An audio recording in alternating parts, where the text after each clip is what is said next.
We got some racing in this weekend, and we're going to kick off this week's Sprint Car Unlimited 90 at 9 by discussing the start of the season opener at Williams Grove Speedway and one of the worst rules in the sport today.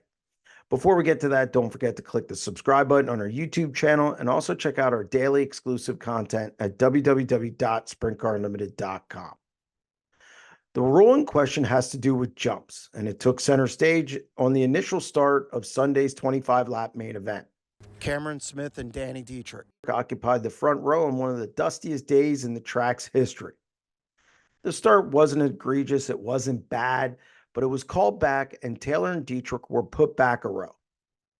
There were a few problems with this scenario.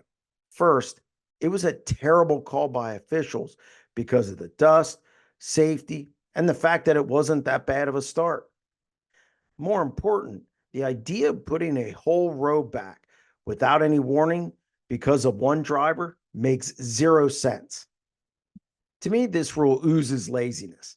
I get that it can be difficult to determine if one driver's jumping or the other driver's laying back and playing games, so the easy thing to do is put the entire row back. Never mind that it's unfair to the driver who did nothing wrong, or that the call could affect the outcome of the race, like yesterday. Even weirder is asking uber competitive drivers who are running for a paycheck to play nice and work together on a start. That makes no sense. I also don't like this call coming from the tower, especially at a place like Williams Grove where the start line is so far away. An easier fix is having an official at the start line who is working with the tower to nab the proper offender. Problem solved.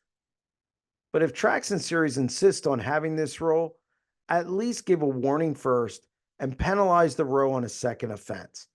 That I could accept. But a first offense? Come on. There's just too much money on the table nowadays. It's funny, we can put a man on the moon, but we can't put a proper system in place to handle jumps in sprint car racing. That's going to wrap up this edition of the Sprint Car Unlimited 90 at 9, and we'll be back on Tuesday. Stay tuned.